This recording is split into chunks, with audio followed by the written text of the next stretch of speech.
You know what? Not many will tell you that you don't really need an SUV. If you're ready to get off your high horse and brush aside your ego, don't want that many ground clearance millimeters, then all you really need is this.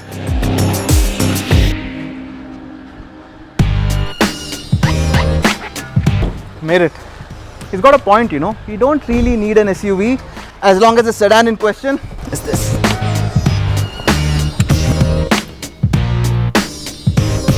Game over. As soon as I step on your court, it's game over. As soon as you second your foot, it's game over. From the US to UK, I hold my team down till doomsday.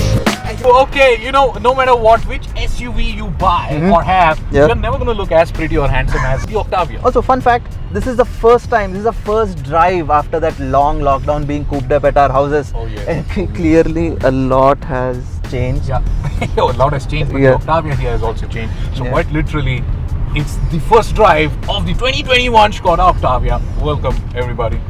Yeah, first drive. See what we did there. A little too much has changed, alright? Especially those headlights. Why aren't they split anymore? What are you talking about? Wait, hang on. Let's settle this.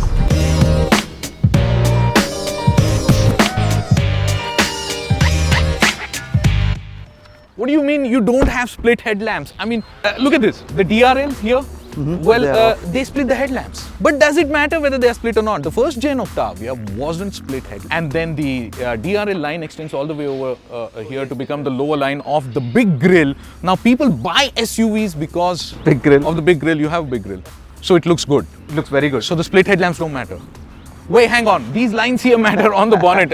1, 2, 3, 4, 5, 6 lines, all straight, flowing into the nose of the car. Yeah. Obviously with the intention of making it look good.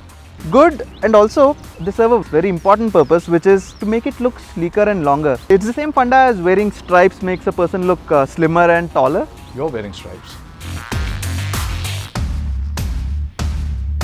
The front is good looking, but the back is also good looking. The shoulder line comes all the way from the front and enters into the form or a function of a spoiler. Yeah, integrates into the boot very seamlessly, and also I really like this exaggerated Sportback sloping roofline. Yeah. Sportback, notchback, fastback, whatever you call it. The taillight is also as sharp as the front and the whole other design language. This is the first time we are talking about design on PowerDrift so much. And here's this new fad that the automotive industry has gotten into, which is spreading out their brand lettering. The lettering here, Skoda. Now the notchback here, of course, opening up like a hippopotamus. Gives you 600 liters of boot space. Now, if you fold the seats down, it's 1,555 liters, which is more than your SUV boot space.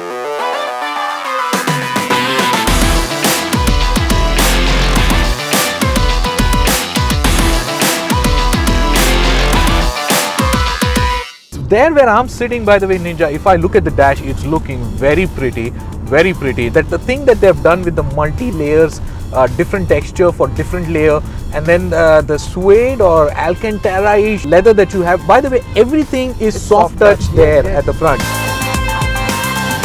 Sitting here in the back, I do feel like an executive. You know, you've got these window blinds, you've got adjustable headrests.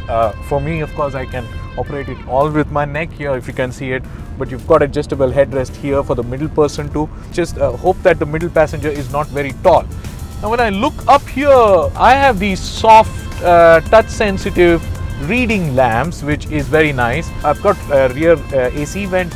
Glaring omissions will be, of course, he does not have ventilated seats, which the competition does get. Deal breaker for a lot of people because we are a sweaty race. What I know you are going to be complaining about is the fact that there is no sunroof. According to most Indian families, a sunroof is what makes your car premium.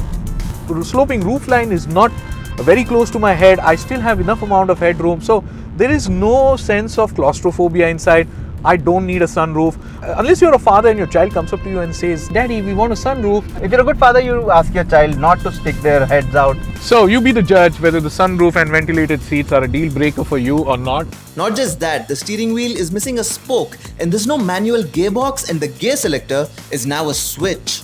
A switch, people, a switch of all things. What is the world coming to? And speaking of things that I'm not really a fan of, It's the whole touchscreen interface that's all over the car, except for these few buttons over here. There's this whole slider situation happening over here.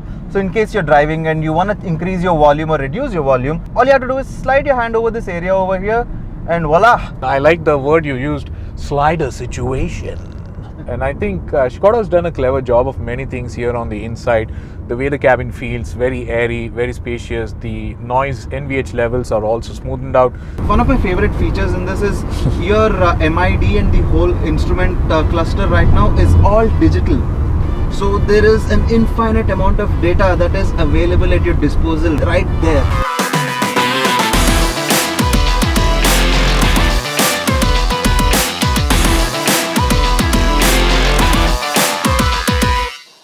It's the first drive after the lockdown, so it's very difficult to contain our horses.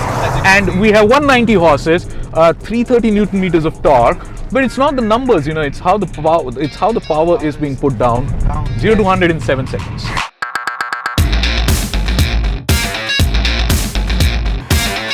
Alright, so gone is the paddle shifters. Gone is the 1.8 liter TSI petrol engine.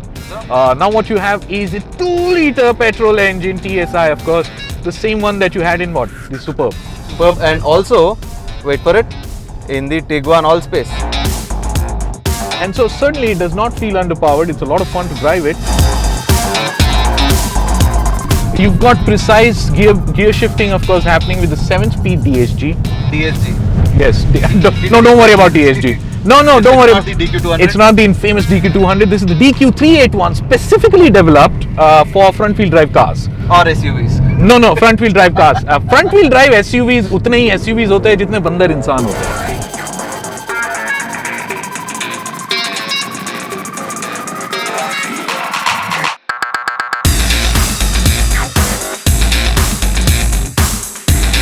It's not very value-y like an SUV would be. You're still able to do all these things with one hand, by the way.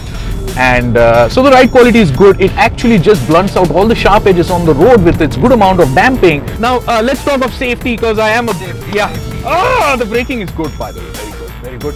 Feedback to braking is nice. It also has Euro NCAP 5-star rating, I believe. And what? How many airbags?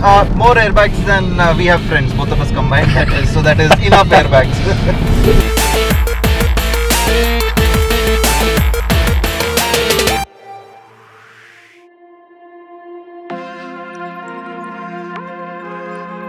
Jetzt lieg ich wieder hier, guck an die Decke und ich habe keine Kraft in meinem Körper.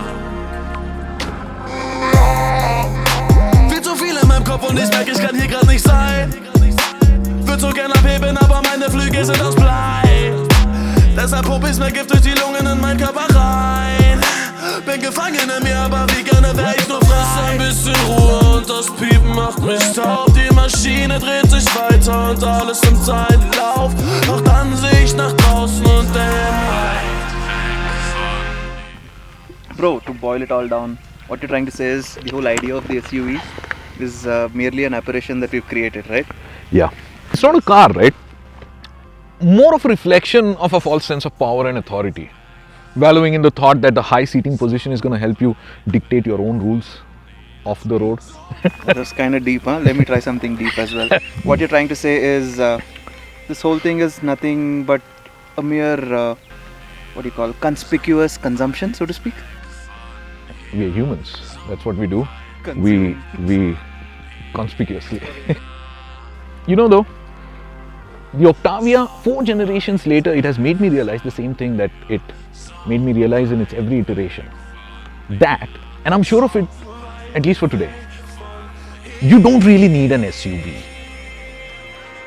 We made it all the way till here, didn't we? Der Mond scheint in Türkis durch meine Fenster aussteigen.